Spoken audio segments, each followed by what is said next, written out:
اعوذ باللہ من الشیطان الرجیم بسم اللہ الرحمن الرحیم الحمد للہ رب العالمین والصلاة والسلام علی محمد وآلہ الطاہرین سیما بقیت اللہ اللہم اجل ولیک الفرج اما بعد فقال اللہ تبارک و تعالی فی کتابہ المجید وقال ربکم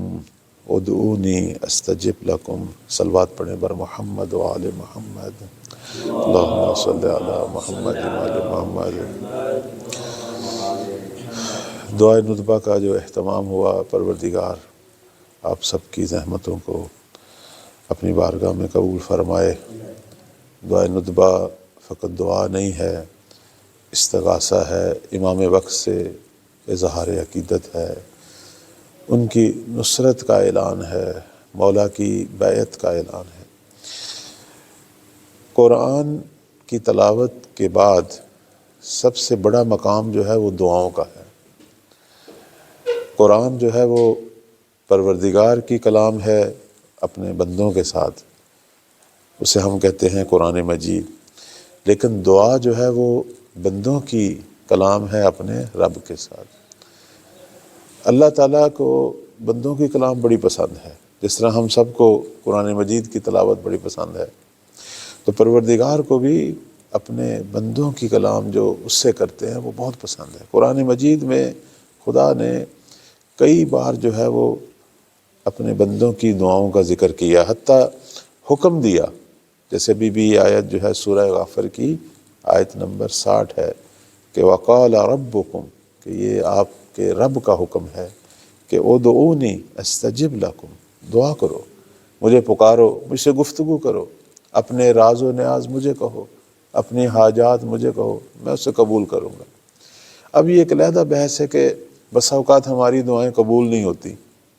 بلکہ بعض لوگ تو شکوہ کرتے ہیں کہ دشمنان خدا کی لگتا ہے دعائیں قبول ہو رہی ہیں، وہ زیادہ جو ہیں وہ آسانیوں میں ہیں، عیش میں ہیں، ان کی زندگیاں دیکھیں، اور ہم لوگ،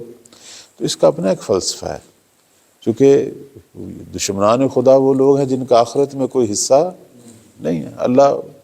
انہوں نے اگر کوئی کار خیر بھی کیا ہو چھوٹا سا، تو خدا اسے دنیا میں دے کر ان کا حساب ختم کر رہا ہے، لیکن ہمارے لیے تو ابھی آغاز ہے زندگی کا، دنیا اول زندگی ہے، اس کے بعد اس زندگی مسلسل چلے گی، جیسے اس کے بعد برزخی زندگی ہے، پھر اخروی زندگی ہے، یہ تو آغاز ہے، اور انسان کی زندگی جو ہے وہ جاویدانی ہے، ہمیشہ کے لیے۔ تو اللہ تعالیٰ بسا اوقات، چونکہ اسے محبت ہے نا ہم سے، وہ بسا اوقات ہماری دعاؤں کو قبول کرتا ہے اور بسا اوقات نہیں کرتا، تاکہ اس کا اجر اس جہاں میں دے۔ اس لیے کہتے ہیں کہ انسان روز قیامت دیکھے گا کہ اتنا سارا اسے اجر ملا ہے، وہ کہے گا یا اللہ یہ میرے کون سے اعمال ہیں، میں نے تو اتنے شاید عمل کیے ہی نہیں۔ تو پروردگار کہے گا کہ یہ جو تو بسا اوقات دعائیں کرتا تھا لیکن میں اسے قبول، اس کا اجر تجھے جو ہے وہ روز آخرت دے رہا ہوں۔ لہذا دعا کبھی بھی ضائع نہیں جاتی، دعا کبھی بھی ضائع نہیں جاتی، یا وہ قبول ہوگی یا وہ آخرت میں اجر کی شکل میں ہمارے لیے ذخیرہ ہوگی۔ تو قرآن مجید جو ہے وہ انسانوں کی دعاؤں کو اور اس کے جو مختلف حالتیں ہیں اسے بیان کرتا ہے، یعنی یہ سب رب نے بیان کی ہیں۔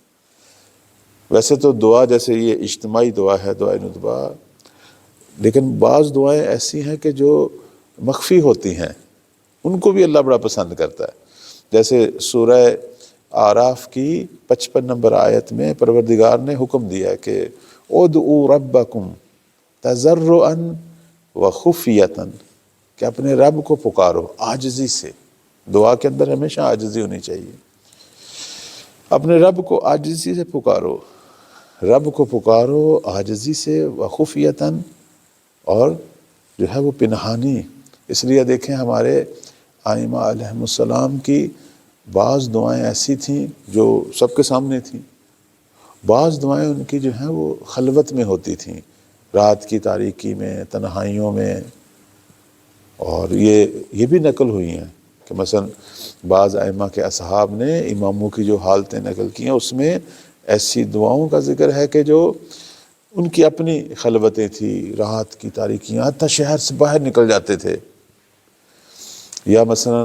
رات کو اٹھ کر مسجد میں یا خانہ کعبہ، حتیٰ اس کا خانہ کعبہ کا جو ہے وہ پردہ جو ہے اسے پکڑ کر امام سجاد علیہ السلام کی دعاؤں کے مختلف ٹائم ہیں۔ خود پروردگار نے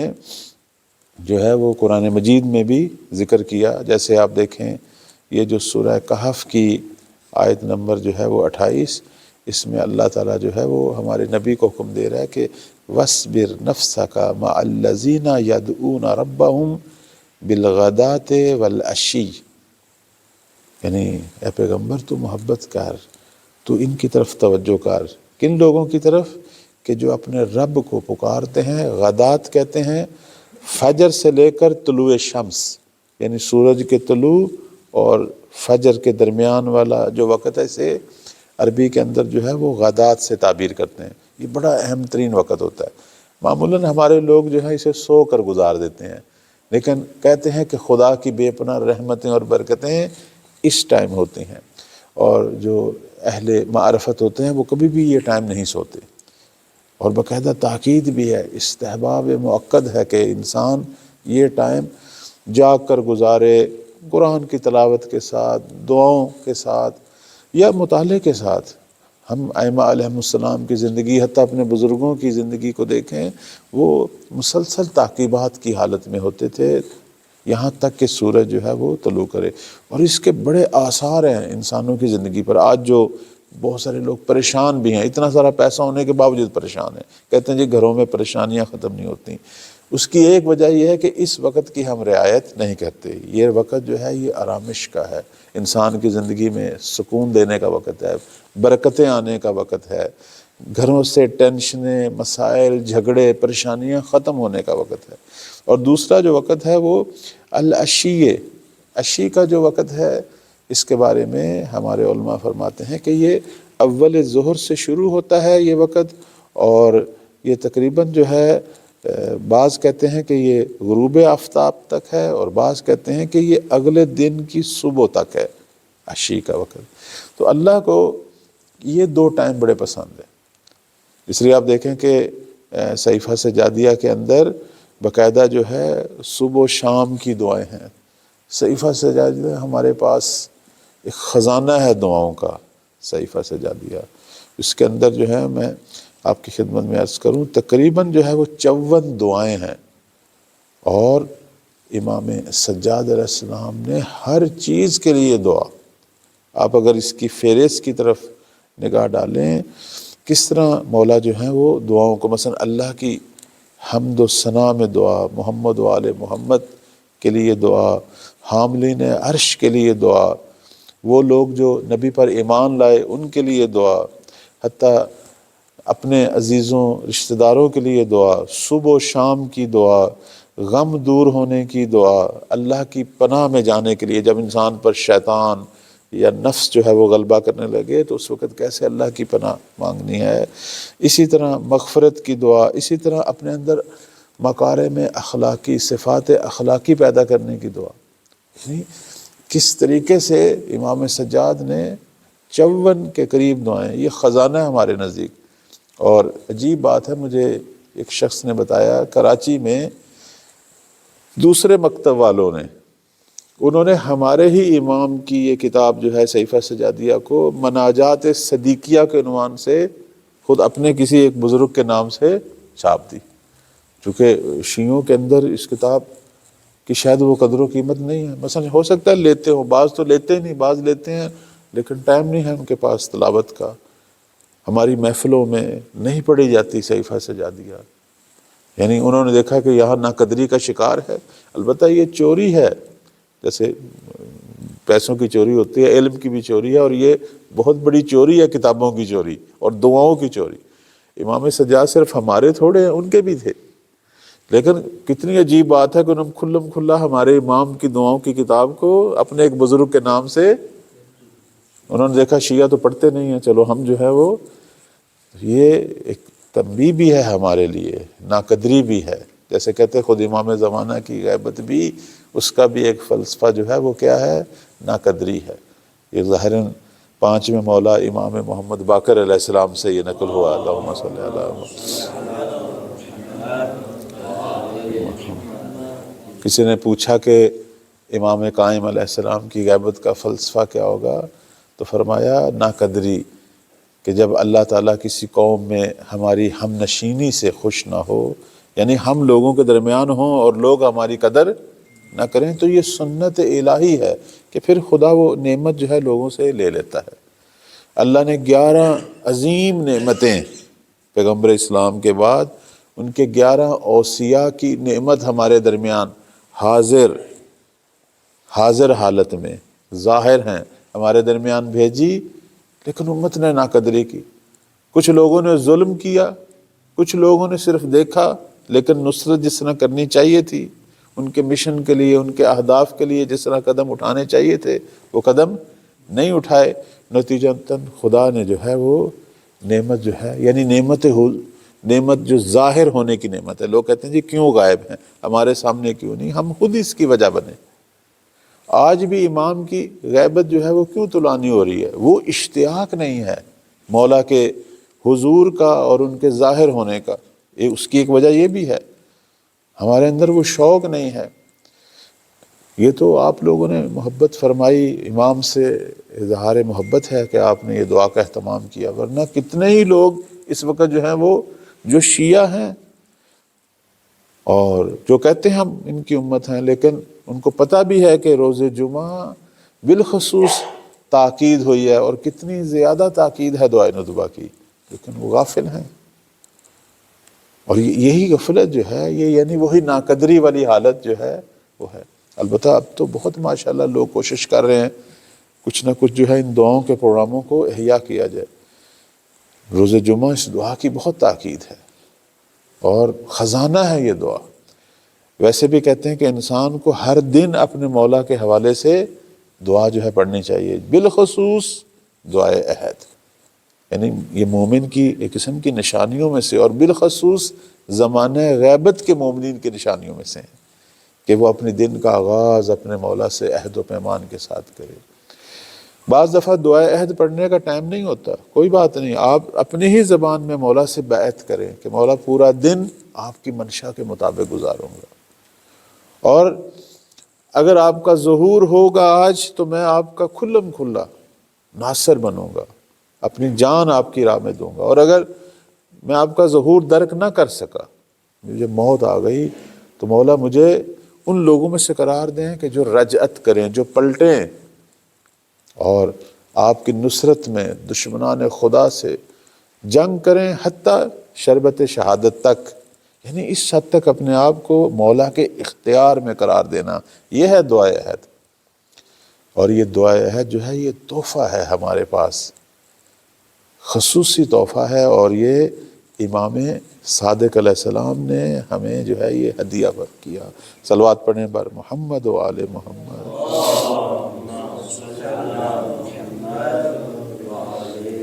امام صادق علیہ السلام کا یہ تحفہ ہے۔ خود مولا امام صادق ان اماموں میں سے تھے کہ جو بہت زیادہ، البتہ سارے امام ہم کہیں گے کہ امام مہدی کا ذکر کرتے تھے، ہمارے پاس جو کچھ پہنچا ہے اس میں امام صادق کے بہت زیادہ کلمات ہیں، بہت ساری احادیث، بہت ساری دعائیں جو امام زمان صلوات اللہ کے حوالے سے، جس میں یہ دعائے عہد ہے، دعائے معرفت، یہ بھی امام زمان علیہ السلام کے حوالے سے ہے، وہ بھی مولا نے ہی تحفہ دیا کہ وقت کے امام کی معرفت کوئی آسان کام نہیں ہے، اللہ سے مدد مانگیں کہ اللہ آپ کو جو ہے امام وقت کی معرفت جو ہے وہ عطا کرے۔ اور یہاں مولا نے دعائے معرفت کی تعلیم دی، وہ جو اللہم عرفنی نفسک والی دعا ہے، بڑی معروف دعا ہے جس میں انسان اللہ سے 3 معرفتیں مانگتا ہے، اور یہ تاکید ہے ہمارے چھٹے مولا کی کہ ہر نماز کے بعد دعائے معرفت کی تلاوت کی جائے۔ تو دعائے عہد کے بارے میں چھٹے مولا کی جو تاکید ہے وہ یہ ہے کہ اگر کوئی شخص 40 دن صبح، نماز صبح کے بعد 40 دن اس دعا کو اپنا ذکر قرار دے اور خالصتاً للہ، خلوص دل کے ساتھ دعائے عہد کی تلاوت کرے، یہ امام صادق علیہ السلام کا اعلان ہے، یہ کوئی کسی عام شخص کا نہیں۔ فرماتے ہیں کہ جو 40 دن اس کی تلاوت کرے گا، اس کا جو اثر ہے اس دعا کا وہ یہ ہے کہ یا تو خدا اسے عمر نو عطا کرے گا، طولانی عمر دے گا کہ تا ظہور امام زمان علیہ السلام وہ زندہ رہے گا، یا اگر وہ دنیا سے چلا گیا فرض کریں تو پھر بھی جب بھی قائم کا ظہور ہوگا، اب جب ہوگا کہتے ہیں فرشتے اس کی قبر میں آئیں گے کہ اے مومن تو نے 40 دن بیعت کی تھی، امام مہدی علیہ السلام سے عہد و پیمان کیا تھا اور وہ ہستی ظہور کر چکی ہیں، اب اللہ تعالیٰ تجھے اختیار دیتا ہے، تجھے دوبارہ موقع دیتا ہے، فرصت دیتا ہے کہ دنیا کی طرف پلٹ، یعنی وہی رجعت، وہی دوبارہ دنیا میں زندگی، اور جس امام کی 40 دن بیعت کی ان کی رکاب میں، ان کی نصرت میں شامل ہو اور دوبارہ زندگی پا۔ اس لیے کہتے ہیں بہت سارے لوگ رجعت کریں گے، ان میں سے ایسے لوگ بھی ہوں گے جو عہد و پیمان مانتے تھے، جو بیعت کرتے تھے، اور یہ لوگ صرف غیبت کے لوگ نہیں، حتیٰ ائمہ کے زمانے کے لوگ۔ اب امام صادق علیہ السلام اپنے زمانے کے لوگوں کو، چونکہ یہ جناب زرارہ نے یہ شکوہ کیا، مولا ہم آپ کے زمانے میں، ہم تو قائم کے زمانے میں نہیں، کیسے ان کا زمانہ دیکھیں، ہمارے اندر بھی تڑپ ہے۔ تو مولا نے یہ ہدیہ فرمایا کہ کوئی بھی شیعہ چاہے کسی بھی امام کی امت سے ہو، اگر وہ 40 دن اس کی تلاوت کرے تو اس کا جو اثر ہے وہ یہ ہے کہ اسے قائم کے ناصرین میں سے اللہ قرار دے گا، اور ان لوگوں کو اللہ دوبارہ پلٹائے گا، اور یہ البتہ اختیار ہوگا، وہ جو قبر میں مومن ہے، وہ جو عالم برزخ میں، اسے اختیار ہوگا، یا وہ قبر کی نعمتوں میں اگر رہنا چاہے تو رہے، ورنہ اللہ جو ہے حسب وعدہ جو ہے اسے دوبارہ موقع دے گا، اور یہ پروردگار قادر ہے۔ اللہ نے کئی مردے،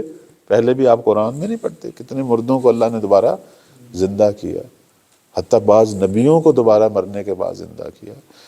تو رجعت جو ہے یہ عقیدہ شیعہ ہے اور یہ حق ہے، اور دعائے عہد کے اندر زیارت آل یاسین، دعائے ندبہ، ان سب میں یہ عقیدہ جو ہے وہ بیان ہوا ہے۔ تو دعائے عہد کی تلاوت جو ہے اسے کبھی بھی نہیں چھوڑنا چاہیے۔ میرا نقطہ نظر یہ ہے کہ یہ جو 40 دن مولا نے فرمایا، یہ اس لیے فرمایا ہے کہ ہمیں عادت پڑے، جو کام 40 دن ہو وہ 41ویں دن بھی ہوتا ہے۔ ویسے بھی کہتے ہیں کہ اگر آپ نے اپنے اندر ملکہ یعنی وہ صفت جو راسخ ہو، اگر اس حد تک پہنچنا ہے تو ایک کام کو 40 بار کریں۔ کیوں بعض لوگوں میں برائیاں جو ہیں وہ کہتے ہیں جی ہمارے وجود سے نکلتی نہیں، چونکہ انہوں نے اتنی دفعہ کی ہوتی ہیں۔ تو اگر برائی کے خلاف جنگ کرنی ہے تو کم از کم 40 بار جنگ کریں، اگر اپنے اندر کوئی اچھی صفت پیدا کرنی ہے تو 40 بار وہ کام کریں۔ جیسے کہتے ہیں اگر کوئی شخص 40 دن اپنی زبان کو گناہ سے بچا لے، آلودگی سے بچا لے، صرف 40 دن اللہ تعالیٰ جو ہے خود اس کا معلم بن جاتا ہے، خود اس کے وجود میں پروردگار جو ہے وہ علم اور حکمت کے جو ہے وہ چشمے جو ہے خدا کھول دیتا ہے۔ تو یہ 40 کا عدد جو ہے بڑا اہم ہے۔ تو مولا جو ہے فرماتے ہیں کہ 40 دن اپنے امام سے، اور میں یہ سمجھتا ہوں کہ جو شخص 40 دن بیعت کرے گا وہ اصل 41واں دن بھی بغیر بیعت کے نہیں گزار سکتا۔ اور امام وقت موجود ہیں، ہمارے ارد گرد موجود ہیں، اور بالخصوص طلبہ پر مولا کی خصوصی نگاہ ہے۔ آپ طالب علم جو ہیں اس سے پہلے کہ آپ کی خدمت میں عرض کریں کہ آپ دنیا والے لوگوں کی نگاہوں میں ہیں، آپ سب ہم سب امام زمان کی نگاہ میں ہیں، چونکہ ان کی غیبت کا زمانہ ہے، اور یہ دینی تعلیم جو ہے یہ ان کا حکم ہے، اس کے ذریعے دین کو زندہ رکھنا ہے۔ کچھ علماء پیدا ہوں جو بڑے معارف بیان کریں، علم کو نشر دیں، یہ امام وقت والی ڈیوٹی ہے نا، یہ یعنی وہی ہدایت کا سلسلہ ہے، بڑی خصوصاً طالب علم۔ اس لیے طالب علموں کا تھوڑا سا کام بھی مولا کو بڑا پیارا ہوتا ہے۔ اور یہ جو بسا اوقات ہم مشکلیں دیکھتے ہیں خصوصاً طلبگی کے عالم میں، جس میں سے ایک سب سے بڑی مشکل جو ہے وہ مثلاً مادی اعتبار سے مشکلات ہیں، یہ ہماری اپنی پرورش ہے ایسی، چونکہ ہمارے ائمہ بھی ایسے تھے۔ جب لوگوں نے ہادی والا، معلم والا مقام پانا ہو تو اس میں بسا اوقات ایسے ایسے مراحل آتے ہیں۔ یہ قسم کی پرورش ہے ہماری کہ بالآخر آپ کو مختلف حالات کا سامنا کرنا پڑے گا، آپ مستحکم رہیں۔ تو یہ کب رہیں گے؟ جب ہم طلبگی میں ان مشکلات کو تحمل کرنا سیکھیں، ورنہ ایسی بات نہیں ہے. جیسے کہتے ہیں ایک بہت بڑے آیت اللہ ابو الحسن اصفہانی، آیت اللہ برجردی سے پہلے ان کا بڑا مقام تھا پوری دنیا تشیع کے، اور یہ وہ ہستی ہیں کہ غیبت کبریٰ میں جن ہستیوں پر توقیات امام زمان صادر ہوئی ہیں ان میں سے ایک آیت اللہ ابو الحسن اصفہانی، بہت بڑی شخصیت تھی. باقاعدہ ان کو امام زمان کا خط ملا، اور وہ انہوں نے خود فرمایا کہ ایک بااعتماد شخص، اس کا نام بھی لیتے ہیں، ظاہراً محمد علی کوفی ہیں، خط باقاعدہ دکھایا مولا کے ہاتھ کا لکھا ہوا، جس میں امام نے فرمایا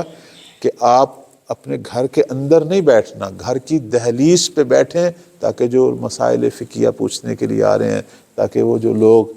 اپنے مجتہد سے ملنا چاہتے ہیں انہیں جو ہے وہ مشکلات کا سامنا نہ کرنا پڑے. جیسے آج کل بعض جگہ پہ آپ دیکھتے ہیں دفتر بنے ہوئے ہیں اور کئی مراحل ہیں، اصل فقیر تک ملنا، کہتے ہیں نہیں، دہلیز پہ بیٹھ، تاکہ لوگ ڈائریکٹ آپ سے ملیں اور اپنے مسائل بیان کریں اور آپ ان کی ہدایت کریں. جیسے کہتے ہیں مولا علی علیہ السلام دارالامارہ کے باہر بیٹھا کرتے تھے، اندر نہیں بیٹھتے تھے، تاکہ اتنی بھی کسی کو زحمت نہ ہو، اتنا بھی انتظار نہ کرنا پڑے. تو یہ تو امام زمان علیہ السلام کا اسپیشل خط بتاتا ہے کتنی امام کو اپنے شیعوں کی فکر ہے، اور خود ابو الحسن اصفہانی سے کتنی محبت ہے، اور مولا جو ہے اسپیشل اسے تاکید جو ہے انہیں کر رہے ہیں. تو یہ ابو الحسن اصفہانی جب طلبے تھے، جب طالب علم تھے ہم جیسے، اس وقت ایک واقعہ ہوا، میں بس وہ اشارہ کروں گا، آج اپنی گفتگو ختم کروں گا. کہتے ہیں کہ میں اصفہان میں ایک مدرسے میں تھا، تو ظاہر مدرسوں کے حالات اچھے نہیں ہوتے مادی اعتبار سے، تو سردیاں تھی بڑی سخت، اور اتفاق سے کوئلے اور ان چیزوں کا بھی اہتمام نہیں تھا، تو ہم بڑی سردی میں تھے، اوپر سے کھانے پینے کی بھی مشکلات تھیں. تو میرے والد جو ہیں وہ آئے مجھ سے ملنے کے لیے، تو انہوں نے میری حالت دیکھی تو وہ بڑے ناراض ہوئے. وہ حالانکہ وہ مجھے پہلے منع کرتے رہے کہ آپ طالب علم نہ بنیں، طالب علمی بڑی سختی ہے، اس میں بڑی مشکلات ہیں، گھر میں سب کچھ ہے، ظاہر اچھے حالات تھے ان کے، آپ یہاں گھر میں رہیں، آسائش میں رہیں، بعد میں کوئی کاروبار، یہ عالم والا کام جو ہے اس میں نہ جائیں، چونکہ اس کے اندر بڑی سختیاں ہیں، زحمتیں ہیں. تو وہ جب میرے مدرسے میں آئے تو دیکھا ہم سب طالب علم جو ہیں وہ بڑے سردیاں اور پریشانی، اور خصوصاً اس دن بہت سردی تھی، اور کوئی انگیٹھی، کوئی کوئلے، کچھ بھی نہیں تھا کہ ہم جلائیں اور کمرہ. تو میرے والد آئے تو انہوں نے جب میری حالت دیکھی تو بڑے ناراض ہوئے کہ یہ کیا حالت ہے، اٹھو جلدی کرو، سامان باندھو، چلو گھر چلیں. اب وہ مجھے مجبور کر رہے تھے اور میں نہیں جانا چاہتا تھا، میں چاہتا تھا کہ میں یہیں رہوں، یہ درس پڑھوں، امام زمان کا فوجی بنوں.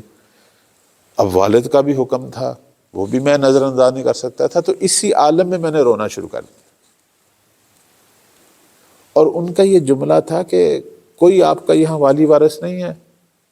نہ آپ کا کمرے گرم ہے، نہ آپ کی کوئی مناسب جگہ. اسی دوران کسی نے دق الباب کیا، مدرسے کا دروازہ،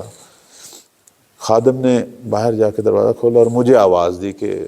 ابو الحسن اصفہانی آپ سے کام ہے. میں دوڑتا گیا تو باہر ایک شخصیت تھی، ان کے ہاتھ میں وہ تھیلا بھی تھا جس میں کوئلے تھے اور کچھ پیسے تھے. کہا یہ کوئلے ہیں، اور آپ کے کمرے میں فلاں جگہ پہ شمع پڑی ہوئی ہے، آپ نے خود رکھی تھی، آپ کو بھول گئے ہیں. وہ شمع اٹھائیں اور یہ کوئلے اپنا کمرہ گرم کریں، اور یہ پیسے لیں، کھانے پینے کا سامان لیں، اور یہ جو آپ کے کمرے میں صاحب آئے ہوئے ہیں ان کو کہیں کہ ان طالب علموں کا وارث ہے، ایسی بات نہیں ہے کہ یہ بے وارث ہے. یہ ایک تربیت کا حصہ ہے کہ انسان تھوڑا سا مشکلات کو دیکھے. بالاخر اس نے کل جب عالم بننا ہے، فقیہ بننا ہے، تو پتہ نہیں کتنی مشکلات دیکھنی ہے، جس طرح ہمارے ائمہ دیکھتے. تو انہوں نے کہا یہ نہ کہو کہ ان کا وارث نہیں. اب جب آغا ابو الحسن اصفہانی نے جب آ کے کمرے میں وہ ساری چیزیں رکھیں اور والد کو بتایا، تو پھر وہ والد جو ہیں کہتے ہیں وہ اسی طرح بیٹھ کے، دو زانوں بیٹھ کے، اور اتنا گریہ کیا کہ یہ تو امام وقت تھے، کیونکہ یہ میں صرف آپ سے بات کر رہا تھا، کیسے وہاں پہنچی. تو عرض خدمت ہے، ہماری باتیں، ہمارے اعمال، ہمارا مطالعہ، ہمارا مباحثہ کوئی اور دیکھے نہ دیکھے، امام وقت. تو اللہ تعالی ہم سب کو توفیق دے، ہم اسی طرح کے طالب علم بنیں جس طرح کے مولا چاہتے ہیں. خدا ہمیں عالم بعمل بننے کی توفیق عطا فرمائے، ہمیں حقیقی معنوں میں مولا کا خدمت گزار بننے کی توفیق عطا فرمائے. اس پروگرام کے لیے جتنے بھی احباب جو بانی خیر بنے، جنہوں نے دعا کی تلاوت کی، جنہوں نے ناشتہ بنایا، زحمتیں کیں، پروردگار سب کی توفیقات خیر میں اضافہ فرمائے۔ پروردگار ہم سب کی یہ زحمتوں کو اپنی بارگاہ میں قبول فرمائے، ہمارے مرحومین کے درجات بلند فرمائے، حاضرین کے مرحومین بالخصوص جنہوں نے زحمتیں کی ان کے مرحومین کے لیے ایک سورہ فاتحہ کی اپیل۔ بسم اللہ الرحمن الرحیم۔